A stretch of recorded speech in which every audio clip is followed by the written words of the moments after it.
So you finished all the quests that I think matter. The Life Bloom one is a pain in the butt, and the Provoke one, the Cactusaur that you get from it is pretty decent, but it's not like amazing. I do recommend finishing up the Earthquake quest at some point. The two cards you get from Earthquake are really good, and you can just play against the bot or play against somebody else and just stack the board and just wipe the whole board with like 2 Earthquakes and ramp it up real quick. So it's not the worst thing in the world to level up. What I usually do to do the Inferno and the Rush, I'd play a lot of my Whirlwind cards as well, so I could use it, send it back, use it, send it back. Yeah, you can do that with the Earthquake one as well.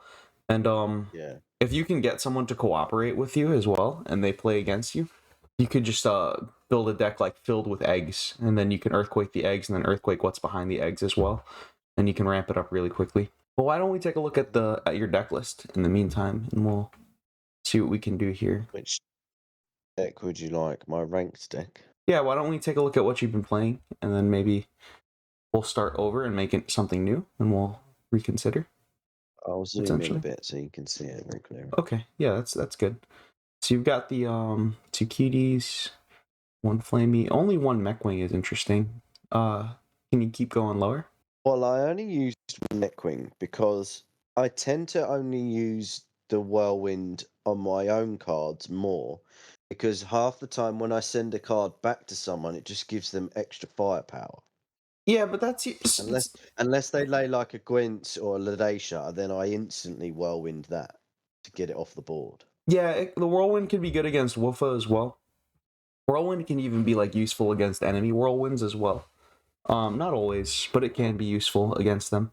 I definitely think you should have more than 1 Whirlwind in your deck for sure. That's okay. The one in Chalius is also a little bit suspect, I think, just because in Chalius is just I just like that card. That's the reason he's in there. Yeah, do you even have the Woofa in here?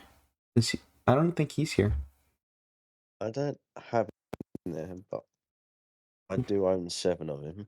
Yeah, that's interesting. So the Woofa is basically better than in Chalius in like almost all the ways, but it's okay. I suppose, yeah, you get 1 less mana, but only 1 less attack. Yeah, so it's a really good deal. And then like Woofa is already susceptible to getting whirlwinded, and Chalius is just like if he gets whirlwinded, you might just lose the game off of it, just because you're behind a lot of tempo. You mean like late game? If I lay that in Chalius, I can only really lay 1 or 2 possibly. Whereas this, because it's lower mana, I've got more options. Well, even like not even late game, like on turn 4, you play in Chalius and your opponent whirlwinds it, you could just be falling so far behind just from that alone. Like that alone could cost you the game. Might I say one quick thing here? Hello. Hey, what's up? I'm just listening in, but just something that I didn't realize. This is Flux, by the way, and recording. Sorry for jumping in, but just I didn't realize this when I was a total noob, like a year ago when I was finally learning. Any card that has an immediate impact on other things on the board, damaging another creature like Earthquake or Inferno, or healing or adding health like Light Bloom, or attack boost like Greed, anything that has an impact that would remain even if that card was like sent back to your hand, like immediate impact, those cards are almost always more powerful than cards that do not have an immediate impact, especially in this game with Whirlwind being so common. So just something to toss out there. Yeah, that's a good point.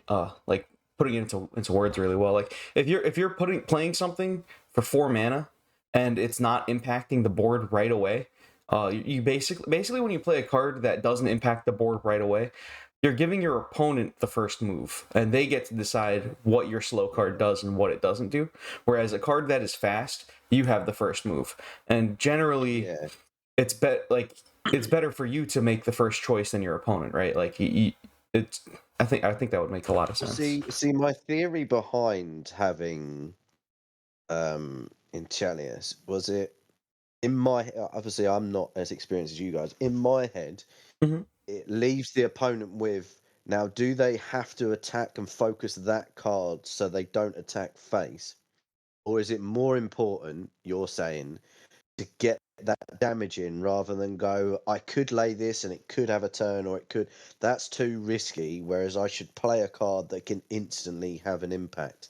like a Jakora or a Fireon, just for example, something that can instantly have an effect and put more pressure on than leave that Enchalius there and it'll probably get whirlwinded or just taken out and I've wasted 4 mana. Is that what you're saying? Yeah, basically. Or they can just freeze it, or they can just ignore it. And just like, if they ignore it, that's probably like best case scenario, because then you get to attack with the Enchalius. But if they're ignoring it, they're probably in a pretty decent position that they can ignore it.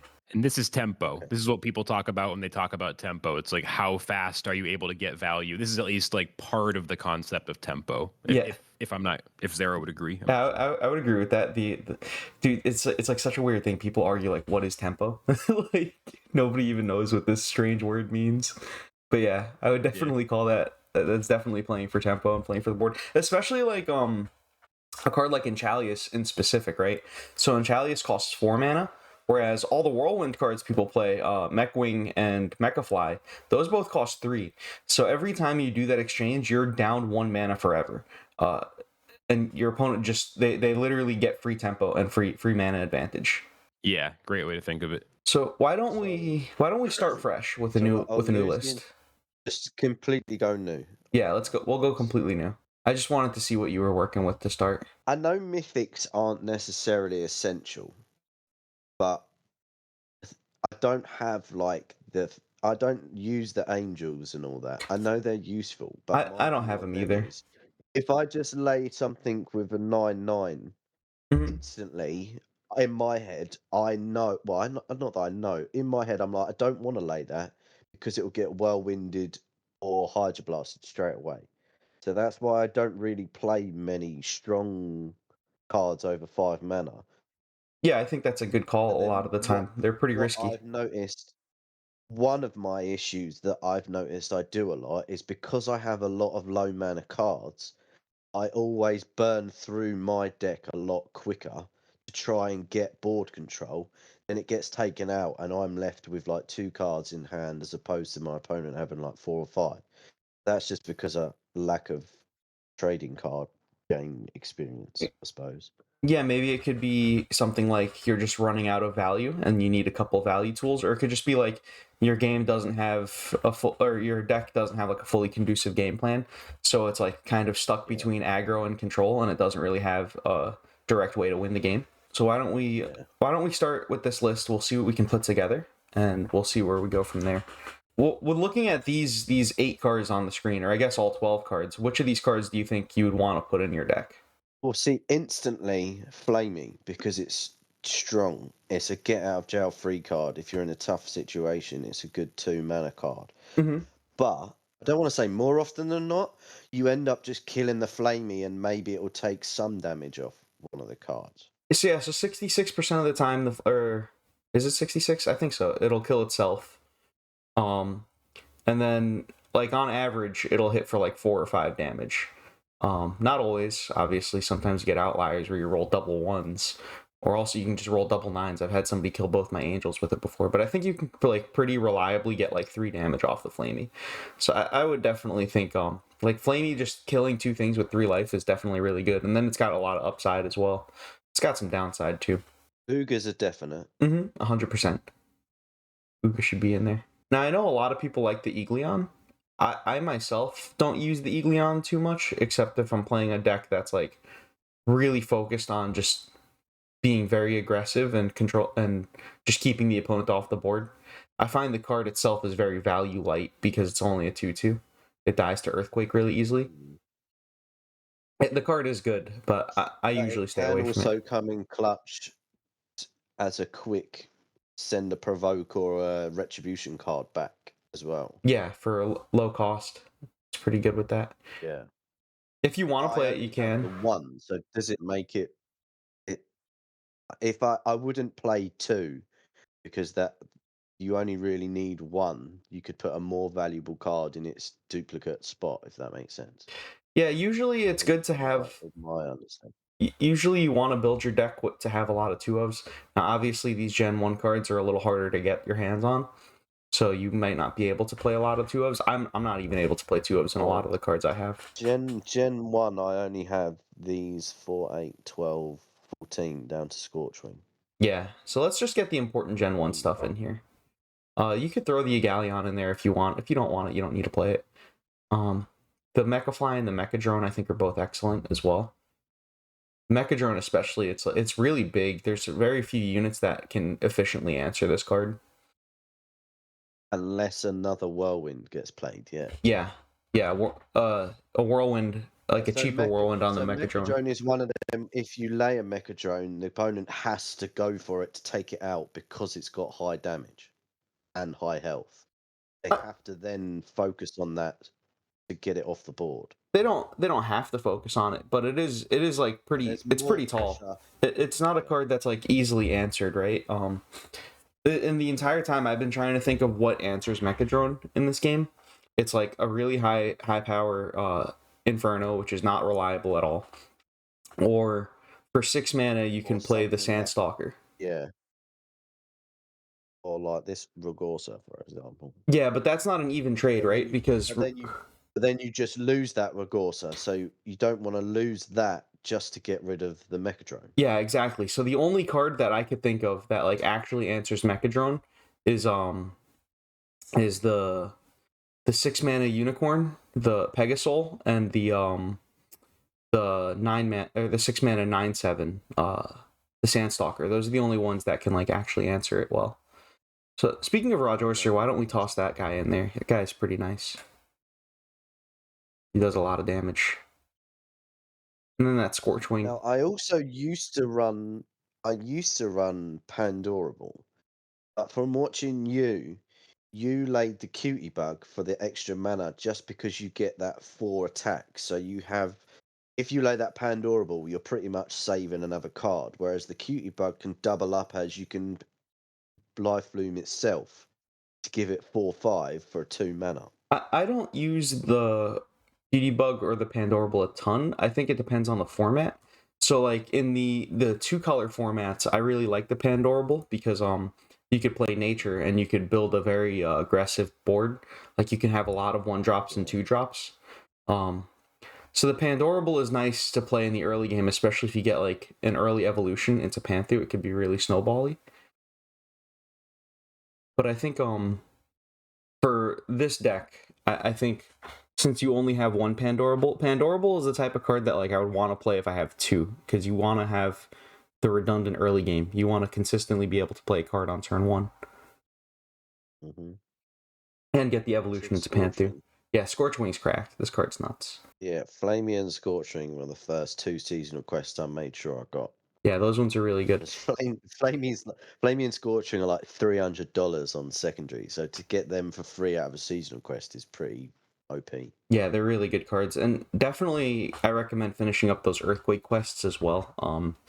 The Trolley. Yeah, Trolley gets me a lot. That card is really good. It's one of the best cards in the game, I think. Yeah. He appears a lot against me in tournaments. Yeah, that guy's really good. And the Stona is really good too. I always run double Snowbeak, double Ice Eagle. Mm-hmm. That's fair. I think that makes a lot of sense for what you're doing. Not always the Frostwing, but if I was, maybe one in the hope that it gets drawn. But that then goes down to luck of the cards drawn, which I don't have the best of luck on, so I don't risk him. I think unless I've got like 33 cards in deck and I'm like, right, I'll put one Shatter card in. I think I'll put the Frostwing in to try and get the Evo. In Gen 2, I think Frostwing is really good. In Gen 1 and 2, there's so many Whirlwinds that I think Frostwing is like a lose condition a lot of the time. So I would stay away from playing the Frostwing in this particular deck. But Stonefur is really good. You need a couple Earthquakes for the early game, especially since you don't have the 2-mana ones. Well, I think, yeah, aside from Rockclaw, Stonefur is my only Earthquake card. Yeah. Yeah. So he's always in there.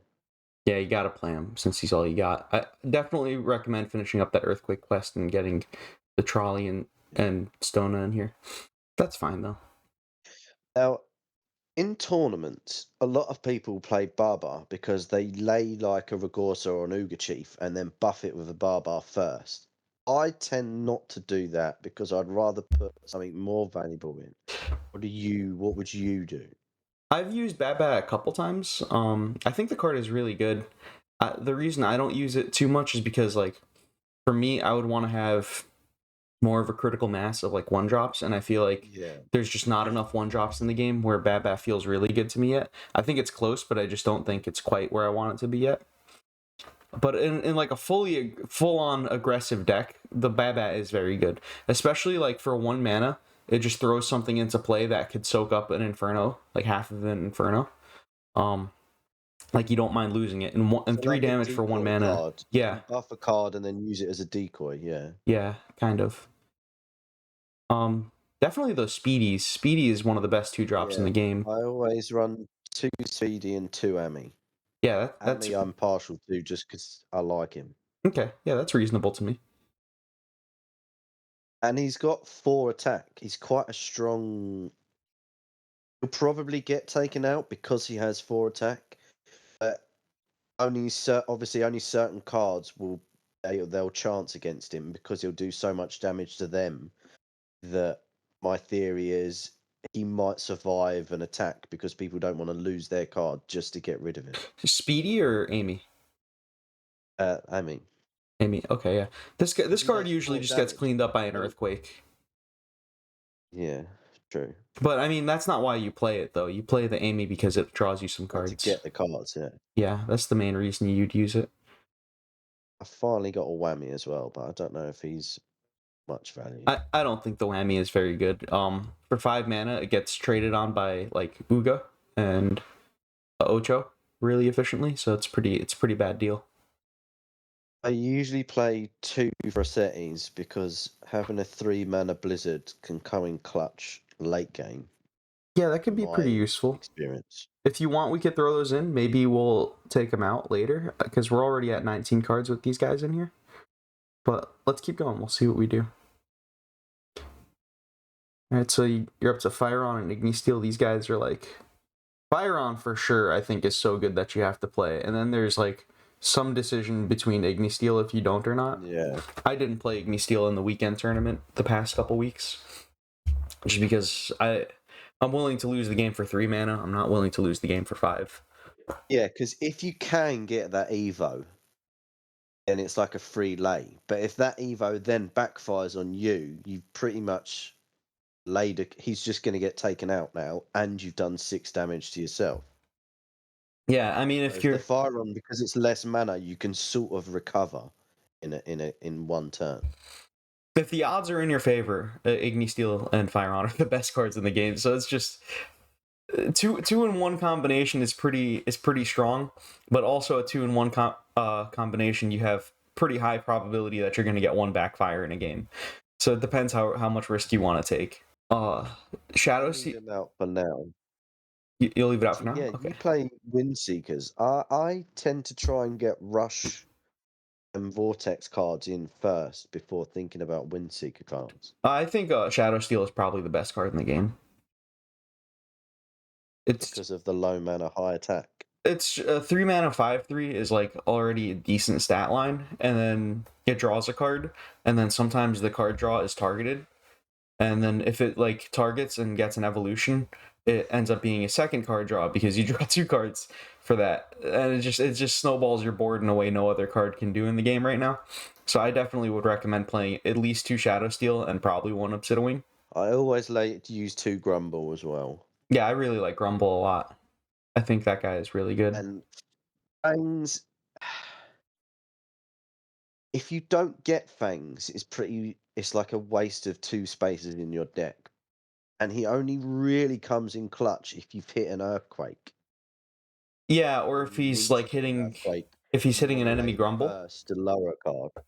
Yeah. He's good against Grumble, Aquafluffle, and Boopasnoot as well. But I agree. I don't use Fangs all too often. In some decks I'll use him, but I think maybe for this one you don't need to use him. Why don't we keep scrolling down and see what else you have? These 2 Mech Wings for sure could go in there. Can probably keep going.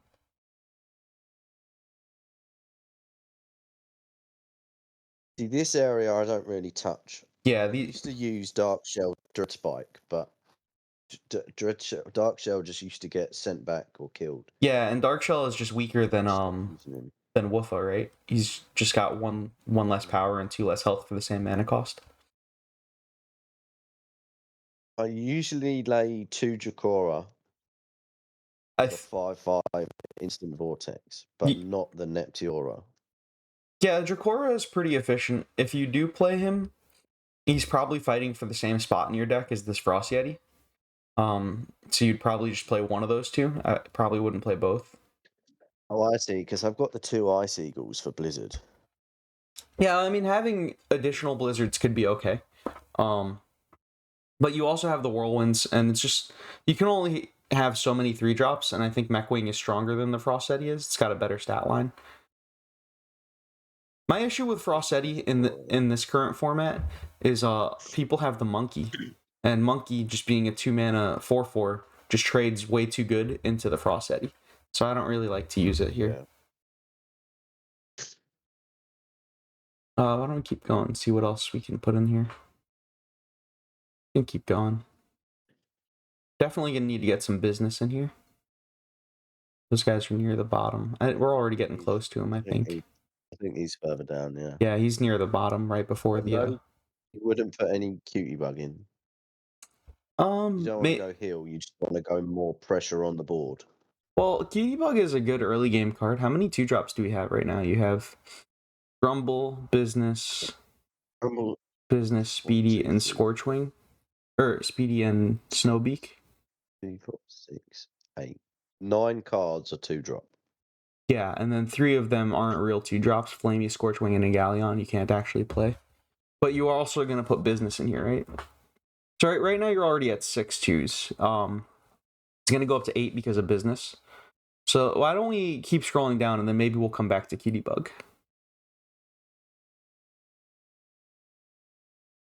You can keep going. These guys are not the best. I always play Galefin as well. Okay. I don't have Ocho, so Galefin's like the next best. Yeah. Yeah, definitely do that then.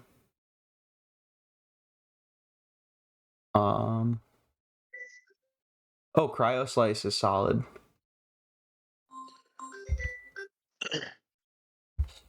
So why don't you take the 2 Cryo Slice and the 2 Business, and I'm gonna send you a Grimzilla that you can use. Well, I did have one, but when Cider played against Blends, I sent a Grimzilla to Cider for being based. That's funny. Yeah, I'll send you one. What is your hand cache? It's not Bruise, right? It's something else, I think. It's Chip. Chip. Okay, yeah, there you go. There, I sent you it. See, I'll have to save this with something and then just put the 2 Cryo Slice, the 2 Business, and then just throw an egg in there, and we'll take the egg out. So no Hydroblast. Yeah, I don't like to use Hydroblast. Hydroblast is the type of thing that, like, if people figure out to not play 8-cost units, Hydroblast is dead. And if Hydroblast is good, people will just play Hydroblast, and then it'll force everyone to stop playing the 8 health units. So it's just kind of like, Hydroblast is good because it exists, but I don't think it's like actually good to put in your deck very often. Yeah. So let's save that as I've got newest rank. Ranked V1.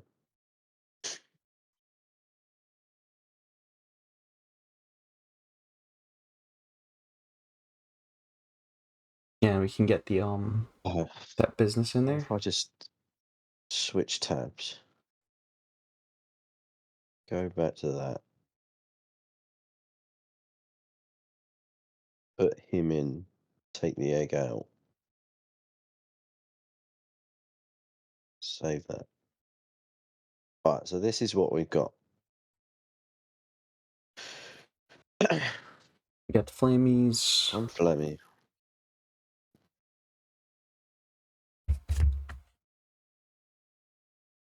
See, this is pretty similar to what I'd build if I was to build a deck, but I wouldn't have put Cryoslice, Grimzilla, and Obsidian in. I really like the Cryoslice. I like Cryoslice more than I like the Yeti, just because the stats on it are so much better.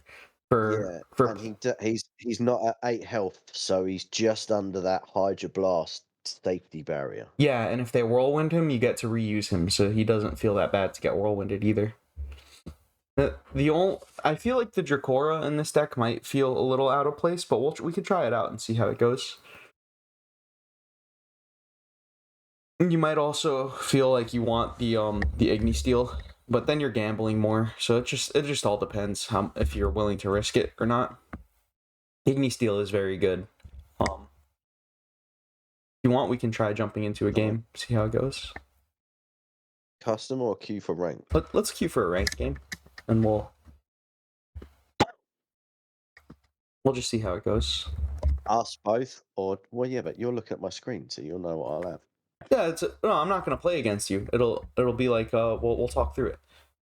We'll see how it goes. Right. I was gonna say, yeah, if you play me, then I'll just lose loads of Ela. I know. Hopefully we find a game. No, I'm not gonna look to Q snipe you. That'd be messed up.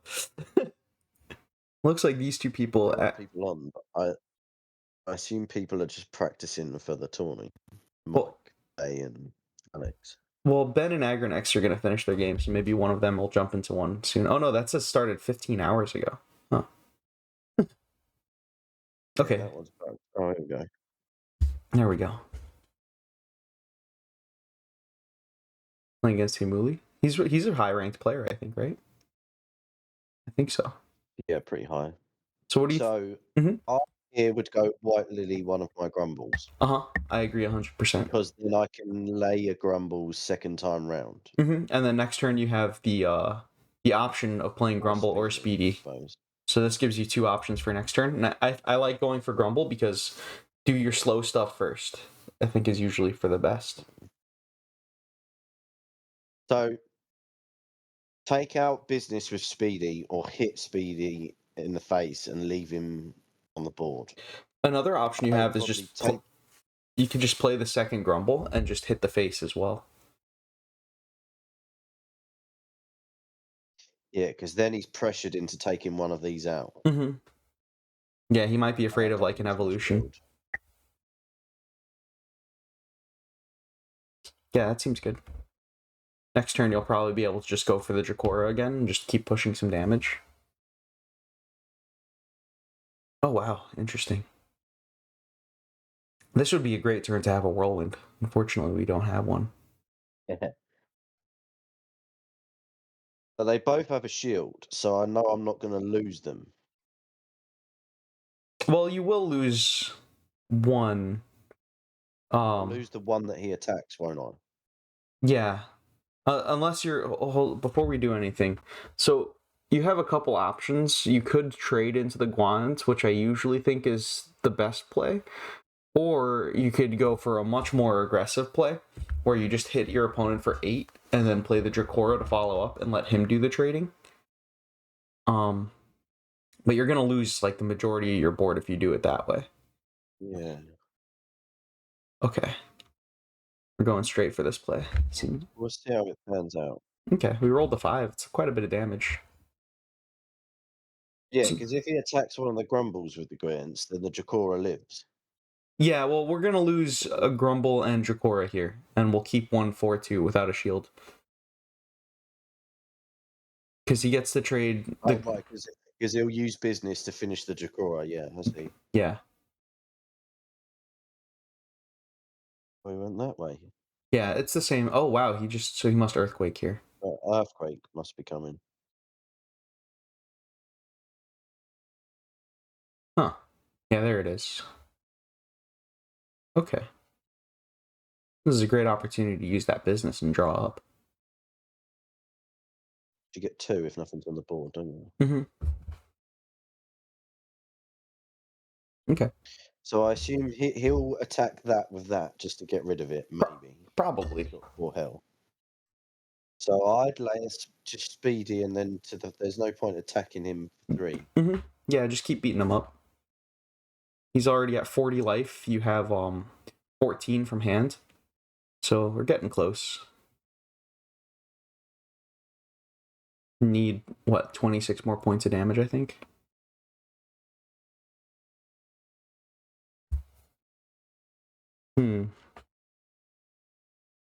That's interesting. See, me now, I'd lay that Galp in and just take that Ice Eagle straight out. So he can't attack with it, but then I lose. Yeah, I kind of want to save these scale fins to hit the face, to hit the opponent directly, because we already have so much damage in hand. We have 18 damage in hand, so that's basically half the opponent's life total already. Cryo slice the Ice Eagle. I do like that play, the cryo slice on the Ice Eagle. It's a little weak if he's got a whirlwind, but I think it's okay. And he's kind of forced to answer all this stuff that you have going on. And then you can either send the business into the face, okay. Or I was going to say, or you can send it into the Ice Eagle and soften it up for a Earthquake. But that really telegraphs the Earthquake, so both plays are pretty fine, I think. Oh, you mean if I'd have done that, he would have read that an Earthquake might come in next go? Mm-hmm. Okay. Yeah. He misses here on the Flamey, which is pretty good for you.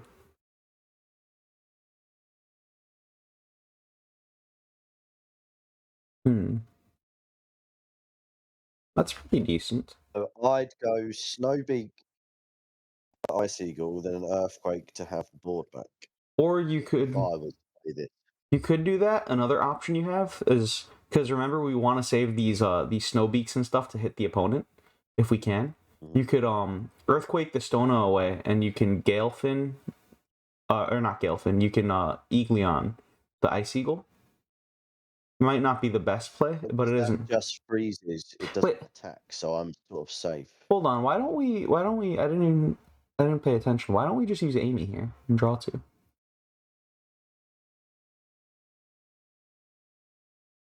Yeah, there we go. That's a good play. Fire on the Ice Eagle. Yeah, let's just remove that from play. It's not a hope it hits; it always hits. See, it's all about the mindset when you click the button. Your optimism.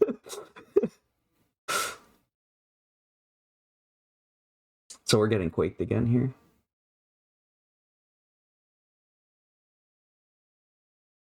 Yeah, see, the 2-mana Earthquakes are strong. Then he has a. Oh, we didn't play Hydroblast, which is. I'm always skeptical as to whether to play Hydroblast, because if you can't use them, they're just a wasted go. Well, you can just whirlwind this for free. It's basically, but before you do that, make sure you business to draw 2. You always want to click that draw button when you can. Oh, and now you have the 3-mana whirlwind also, so that's even better here. The 3-mana one fits your curve a little bit better. You can whirlwind the smacky. Yeah.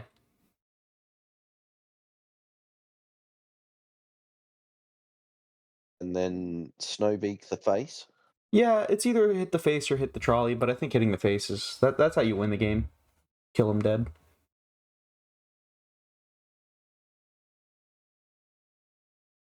Yeah, because worst comes to worst, I can just use the business to get rid of the trolley, whereas I want to save the 4 attack on the Snowbeak, although I'll probably take it out. Yeah, Snowbeak usually gets taken out once you've used it because of its low HP, but it's a good 2-mana attack. Yeah, for 2 mana, it's really efficient. It's not as efficient as Monkey, obviously, but it's pretty good.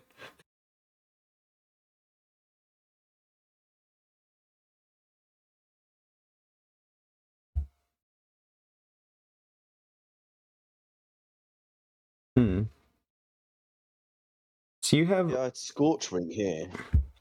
Scorchwing is one option. Another option is to double Earthquake. You have a few different things you could do. I think both plays are perfectly reasonable. I would be more inclined to do double Earthquake here, because that costs 8 mana.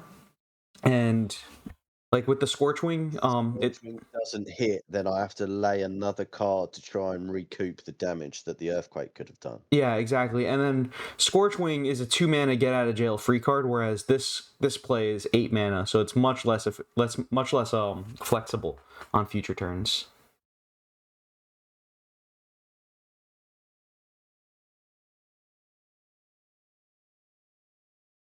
And then just make sure you're just keeping track of how much damage you have in your hand. Right now you can play the Rajorcer 2 times, so that'd be 16, plus the Galefin would be 22 damage. So you're getting close to lethal.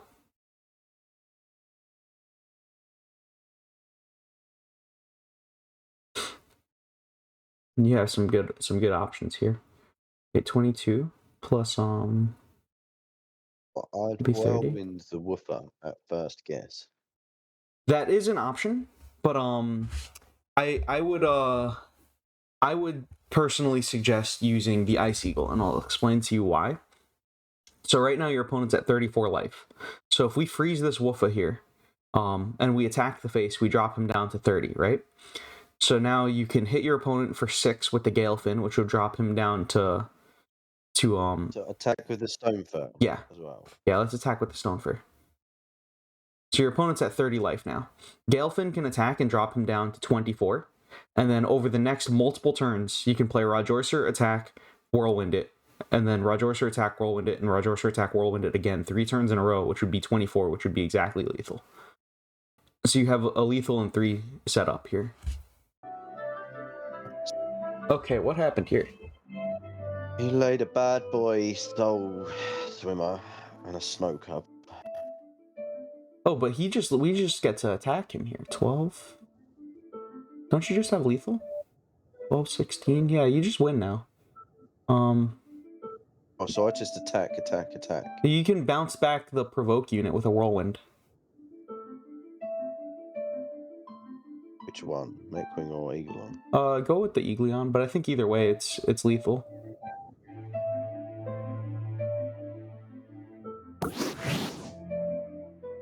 So attack that, and then Ragorsa to finish him. And then if you want to flex, you can play the Scorchwing as well. Sweet. Awesome. So you're plus 17 on that one. So did you feel like there were any turns that we handled that game that were a little different than how you would have? Yeah, that's why I said what I do first. Mm-hmm. And then obviously similar mind frame, but I tend to play for what's on the board, whereas when you play, you have more knowledge of what could come next, so that might not be the best move longevity wise. Yeah, you want to think multiple turns in advance. Like, you can play the game and just think exclusively what is in play is all that matters, but what is in the hand really matters a lot more than what's in play.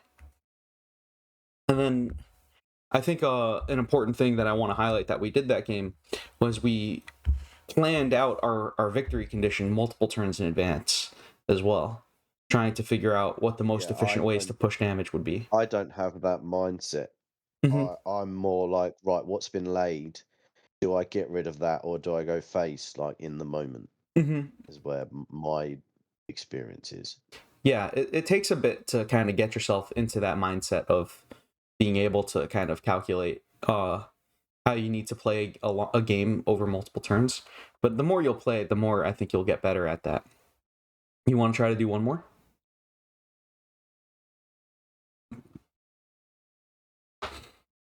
The difficulty for me comes as well is, say we just played him, the next guy we play, it'll be a different deck, different strategy, and where I don't have that experience, it throws me because I've just used a strategy that worked, and now I've got to rethink the strategy of the same deck. It throws me a little bit because I'm not, like, say if someone suddenly uses a Fortify and a Psybeam, I'm like, well, shit, I don't have a Hydroblast or whatever, so now I've got to focus on getting rid of that card, and it like throws my sort of method off. With a big Fortify or a big Psybeam type thing, your best options would be to just like freeze it or just whirlwind it back and just ignore it. Because those, especially the Fortify cards, they could be really dangerous, but if you just whirlwind them and ignore them, you can potentially just kill your opponent before the Psybeam, or before the Fortify card actually matters, and it's before it's allowed to trade. But yeah, one thing is, like, figuring out what your deck's game plan is, and then once you know what your game plan is, it's good to know and to have an idea of what your opponent is trying to do, so that you can try to kind of position and maneuver yourself in a way that makes it hard for them to execute their game plan, if that makes sense. So like when I lay a card, almost kind of think, what would the opponent possibly have that could counter this? Yeah, and you should be thinking that before you even play the card. But yeah.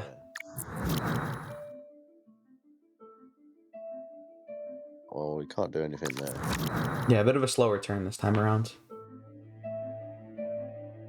No, we have a business and a grumble, so we're not completely... That's a good hand. And a speedy, there we are. Alright, so you are given 3 options as soon as this game starts. I'd probably be, if it was me, I'd be drawn towards speedy just to get the early attack in. Okay. But the grumble, also I can see why it would cause more of a, they'd aim for the grumble because they want to break the shield. So with this particular hand, I am inclined to play the business because you have a second, you have 2 greed cards in your hand, so it's going to be hard to find opportunities to greed up for 2 as this game goes forward, especially if you're playing an Aegis card. So I think just taking the opportunity to draw now is really big, especially getting extra options in the early game is important. I suppose you get 2 extra as well. Yeah. So you're 2 cards like deeper. A bit of every ability now. Yeah, like this drew us into the Dracora, which we wouldn't have had next turn, which might be good for next turn. Oh wow, and he just goes face. That's so interesting. So you've got a... Yeah, I'd have thought you took the business out there. So I'd speedy there if it was me. Yeah, I like that. I like speedy. Also, going back to the... I was going to say, going back to the last turn, the reason I don't like using speedy last turn, I think using speedy to start that turn was probably your weakest of your 3 options, because speedy is your only fast card. So usually you want to develop your slow stuff first, because the slow stuff takes time to get set up. Oh, right, okay.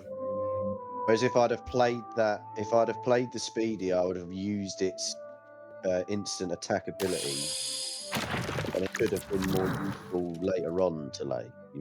Exactly. And look at this. We drew this Galefin perfectly on this turn because we played that greed. Take that straight out. Yeah. And this is 100% because we played the greed that we have this option available to us.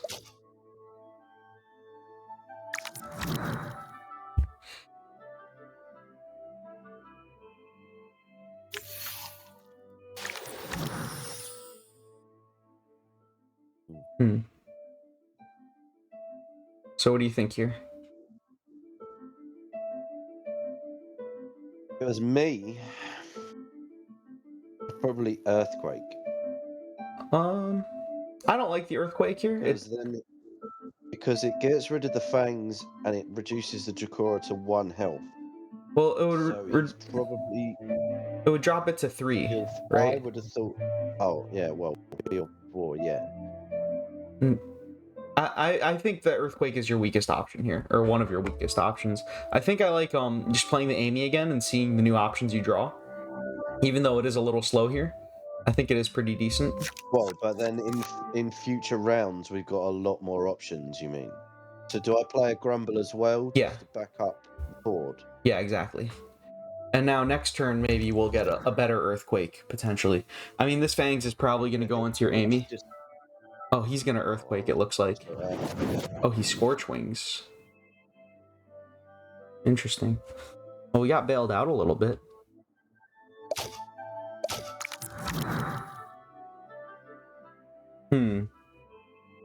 This is a tough spot. We don't have any, like, fast removal, really.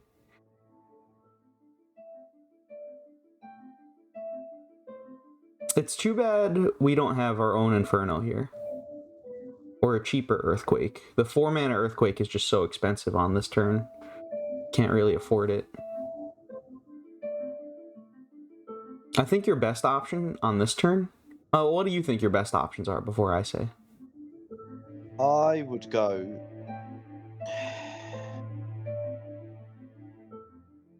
We need to I would say we need to neutralize Dracora or Scorchwing.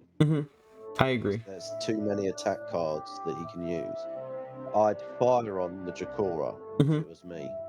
I like that. I would do the same.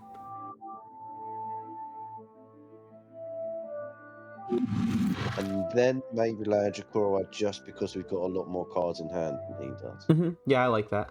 I think playing the Shadow Steel isn't very useful here. Especially since the Shadow Steel only has 3 life. Now, my big concern is he's going to be able to do something with the Scorchwing. Maybe he, like, bounces it back and replays it. Or something like that.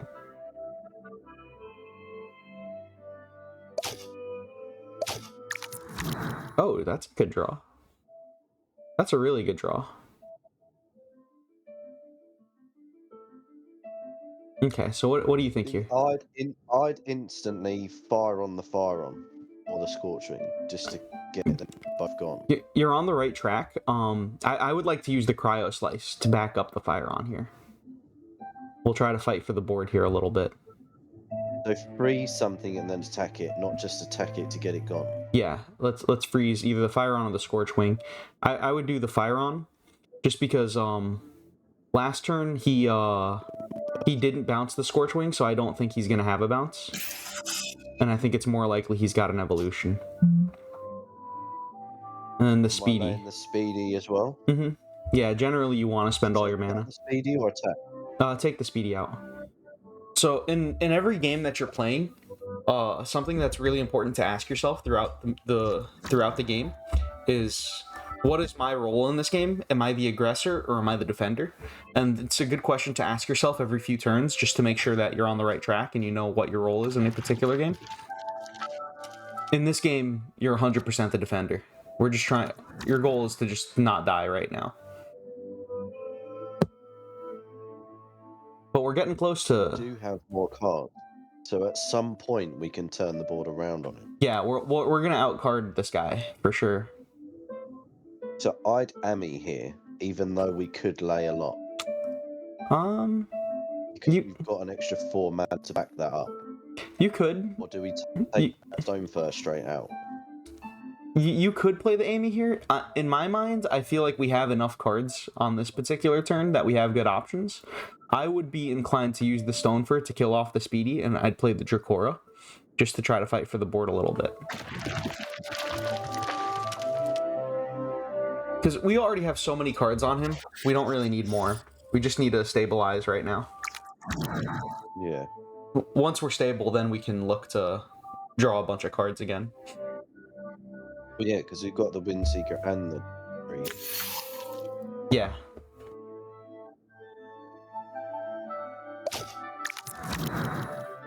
See, I'd freeze that. Oh, you can't freeze that. It's got fucking guard. Yeah. He's a pain in the butt. This is where I'd just have to Regorsa that out of the way just to get it gone. Yeah, I think trading, that's fine. I think that's okay.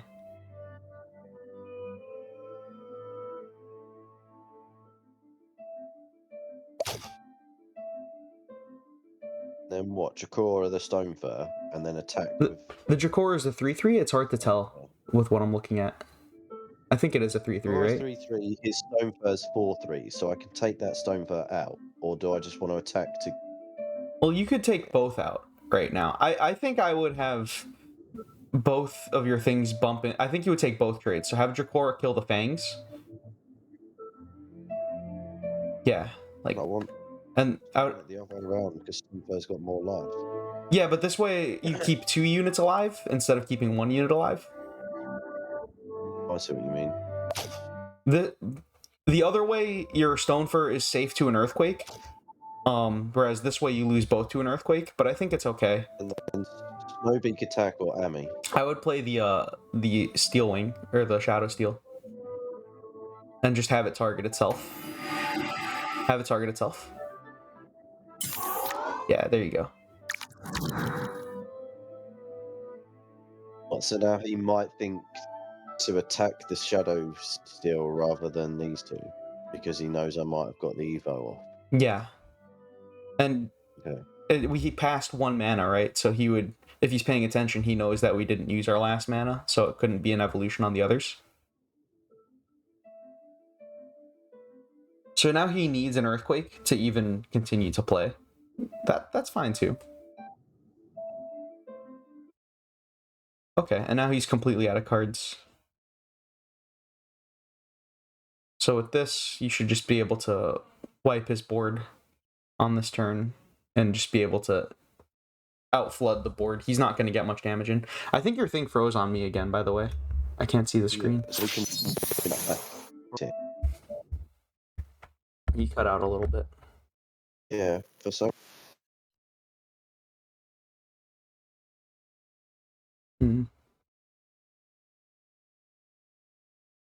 Yeah, this is the problem with Chromebooks. They're not built for this.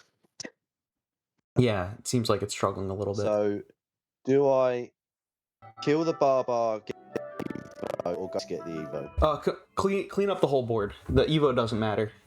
You gotta kill everything. So, oh, I see. We did this wrong. I think it's okay.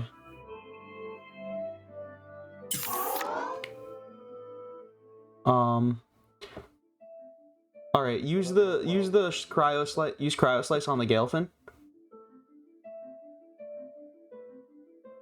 And then Eagly on the Ladacia.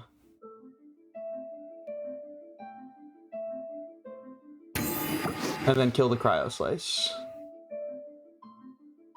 Kill the Gale. Yeah, kill the Galefin. My apologies.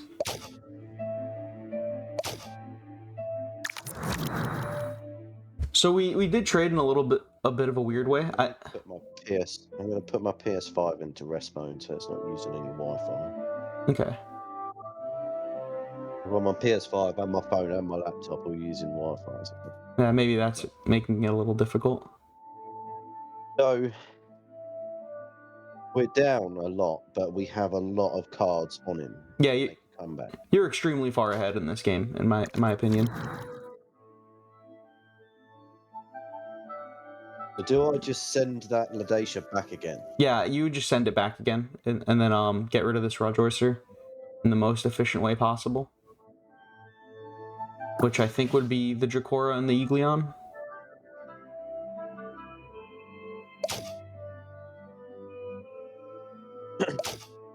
And then what? Just full attacking? Yeah, just send it all to the dome, and then you can play the Snowbeak and the Grumble, just to reload.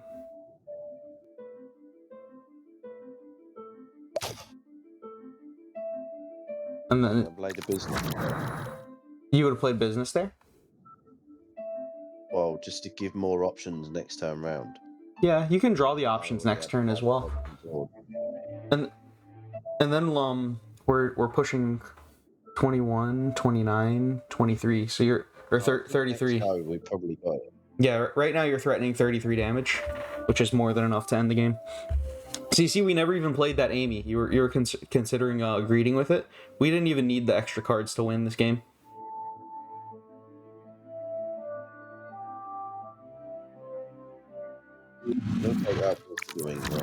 Oh, now he's alive.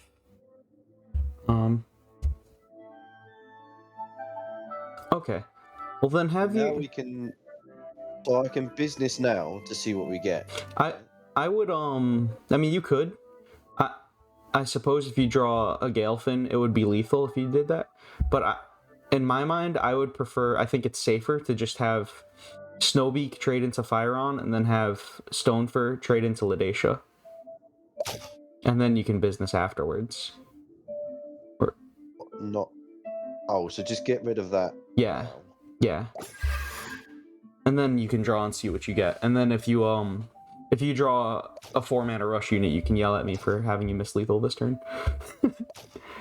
What business and Amy? I would play just Amy. Just mana. Let's just play the Amy since it's the expensive one. And then we'll see what we draw. Stonefur. So now I can lay a business. You could. I would just hold it. Just because, I don't know, if he's got in case he's got in case an earthquake comes out. Yeah, that's like the only way you lose, right? So let's just play around that at this point.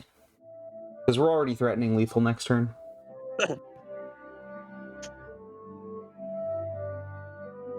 He's not going to be able to deal 20 damage before you can deal 11 at this point. You're working with way more material than he is.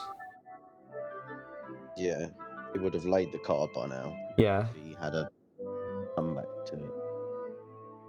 Yeah, and I mean, even like if you yourself came up with like what is the best way he would deal 20 damage from here, it's like he'd have to Earthquake would be his only way to get out of this situation. Yeah, so let's say his best play this turn is like he plays the 4-mana 5/4 that greeds the Snow Gaze, and then he Earthquakes and wipes your whole board. So that already is like, I think it's like a 25% chance that the Earthquake would even hit the way he needs it to. He would need to draw exactly like 2 cards, and then you can still check whatever he has with your Scorchwing.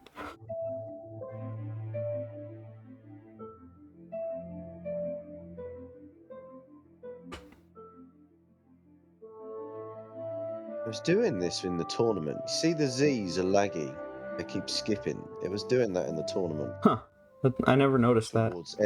It was like towards end game. If you'd been in a game for like 10 minutes, it started struggling. So now I just all out attack. Yeah. Yeah, he's just dead. You can hit him with the Scorchwing Flamey if you want. Send a message. No, I'm not toxic like that.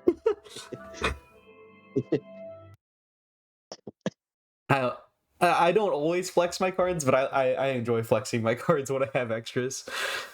I don't do it all the time, but sometimes I'll do it. Well, just to say, like, I could have really fucked you up, kind of thing. Yeah, so I really like when I'm playing, like in the Singleton tournament that I played this weekend, one of my favorite things to do is to life bloom my opponent and then still kill them the same turn. Yeah, that's toxic as fuck.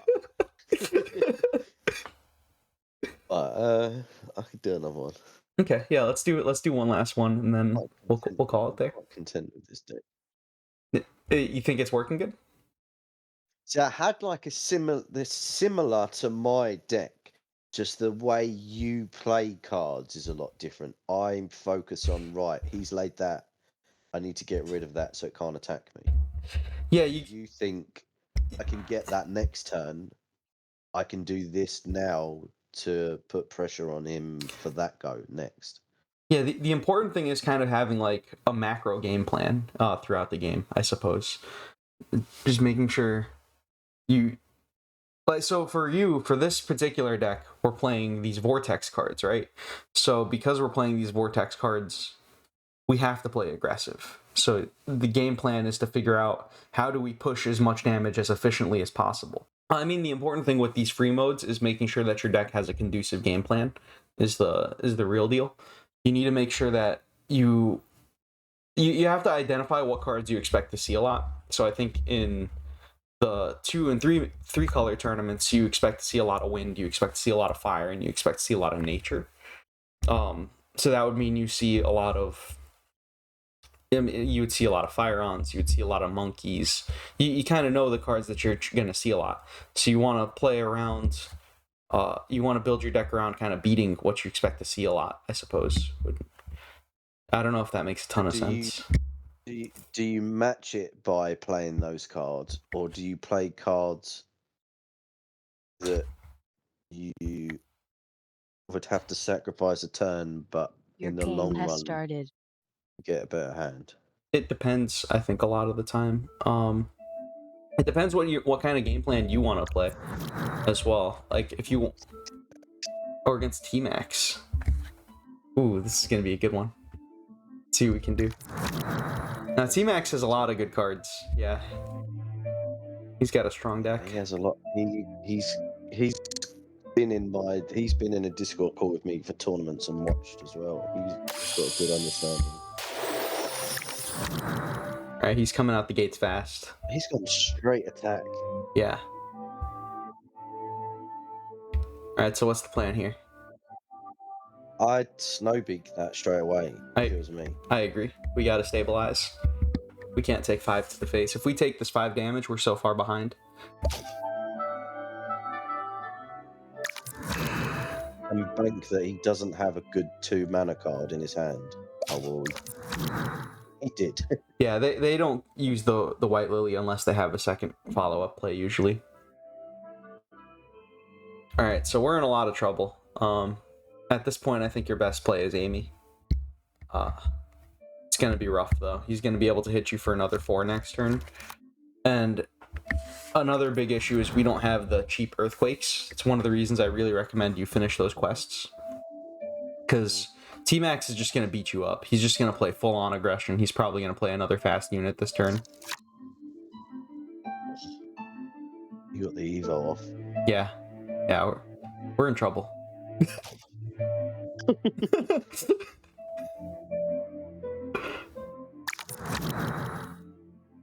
So now in my mind, I have to get rid of that Ooga.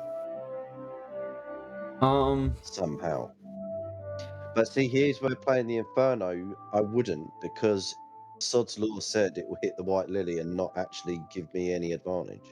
Well, it's pretty high odds to hit the White Lily, right? It's 1 in 3 by 1 in 2, so it's, yeah, I don't know how to do that math. Is it something in 6? It's like, would you flame me? I mean, it's just really high odds that you're gonna hit the Lily. What? How do you do that math? It's a 1 in 3 by times by a 1 in 2. Is that what it is? Is it really a 1 in 6?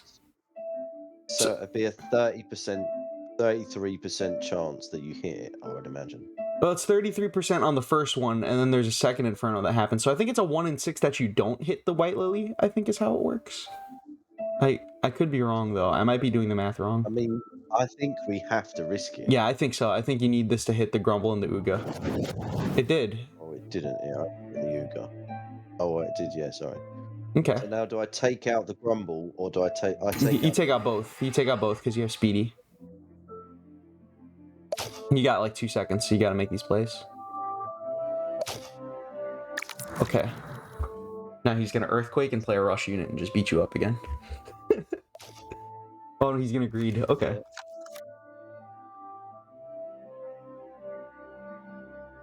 I feel so dumb that I don't know how to do that math. I think it is 1 in 6 that you don't hit. I think that is how it works. So I would. The Whirlwind's 5. I'd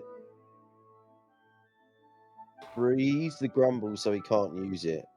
Break the shield and then attack base. I would break. If you're gonna freeze, I would kill both. Kill both halves. I think your best play is either the Ice Eagle or the Mecha Drone here. I think both are good. So just Mecha Drone the Grumble away and attack. Either that or Ice Eagle it. Your call. I like the... If you're gonna attack the Speedy into business. This way you get to keep your Flamey around. If you ever draw a Whirlwind, you can rebuy it later.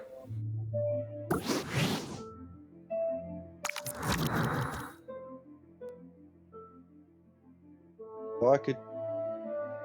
No.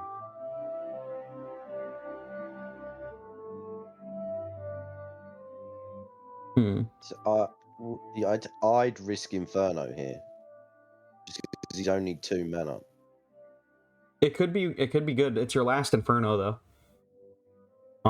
Yeah. But it could be good, especially if it hits both. Because then you could follow up with the Ice Eagle. If it kills, it does. Nice. So you can follow up with the Ice Eagle and remove the Grumble now. Freeze it and take it, yeah. Mm-hmm.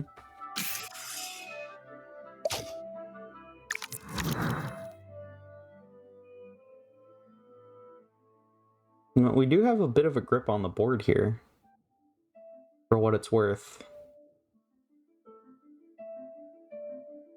We're just a little behind. So know that he's not short of strong cards. Yeah, he's gonna have a lot of these things, but we lived. He did get a live there. I don't know if I would have done that myself. I would have kept the fire on the... I would have... Started with the fire on, maybe. But I guess he was looking for a double kill. Well, why don't we draw first and see what we get? Maybe we get something nice. It. Yeah. Maybe we draw a 4-mana Rush or a fire on. We don't. Well, why don't you play the Grumble then? And And then I guess the question is do you want to use the Eagleon or not on the Fireon? But we give him 6 combustion back. Yeah, and then he's got a % chance to backfire again. It's your call. It's a tough call to make, especially because it's like kind of donating it to an earthquake.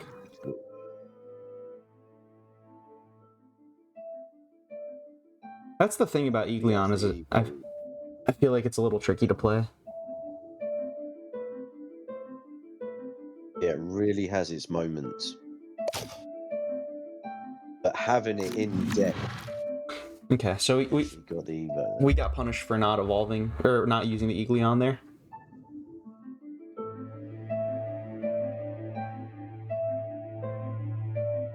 I might have given him a chance back into the game. Can't evolve the Grumble though. Yeah, that is good. So do I weaken Yeah, for sure. Ragorsa? For sure weaken the Rajorcer. And then get the emo off. And then you can Stone Fur.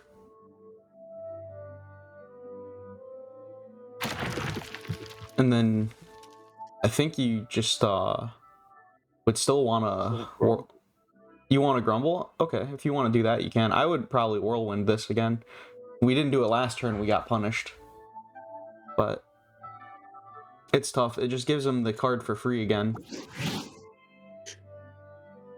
Yeah, but then he may not play it again because he might not want to risk the combustion. Yeah, that's why I think we should have Whirlwinded the fire on last turn.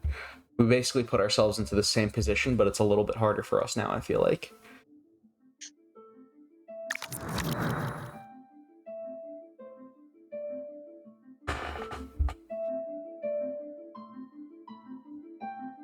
We do have a lead on the board, though. We just took so much damage already.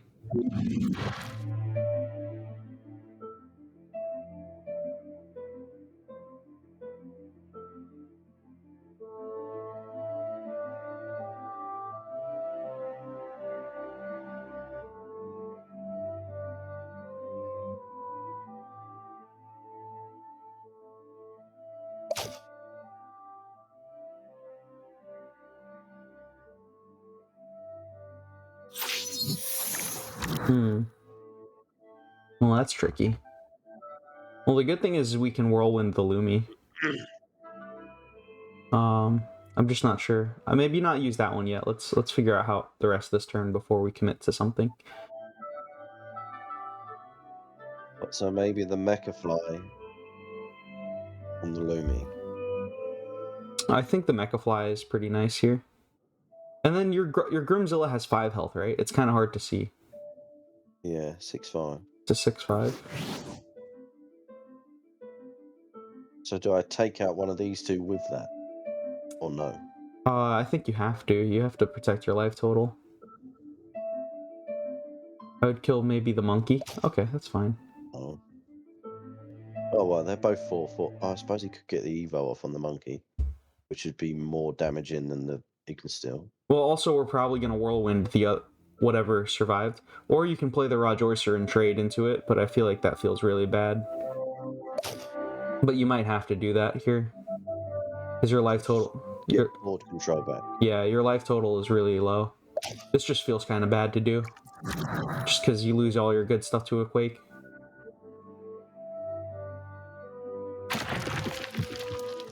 Yeah.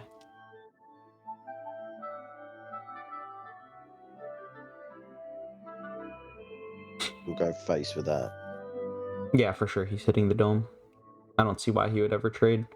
This game, I feel like, really snowballed kind of out of our control on the turn he got that evolution. I think, and we're still looking at this Eagleon with like nothing to do with it as well. I mean, even if we send that back, we still give him 6. Yeah. So I attack face with the Mecha Fly to get the Evo off, is what I'd do first. Mm-hmm. And then I guess you have to Evo back the... I mean, both of them kind of suck. But I guess you have to send back the Lumi to start. Why don't we fucking Right. Send that back. Okay, fire on. And then combust his Uga. Yeah.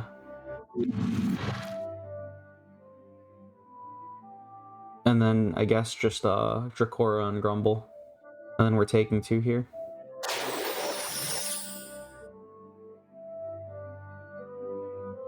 And then attack that or face? The face. We need to pressure his life.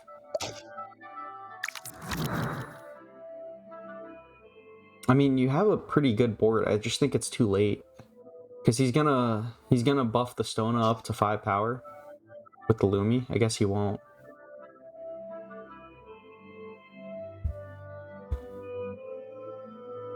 But he does still have that Lumi.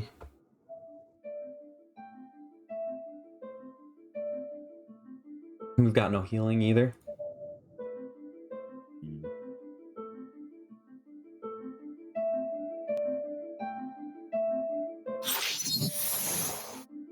That's killer.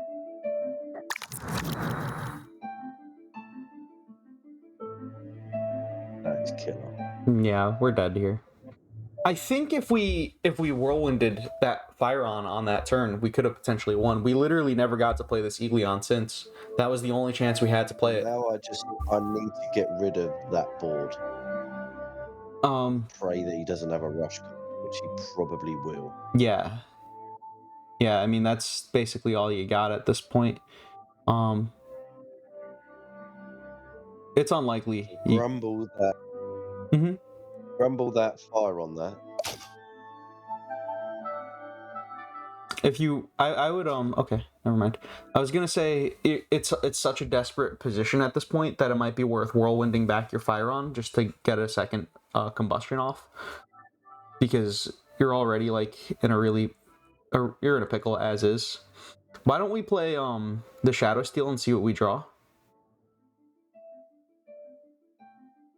On who, himself? Yeah, you don't have any targeted evolutions that matter. The Speedy change anything?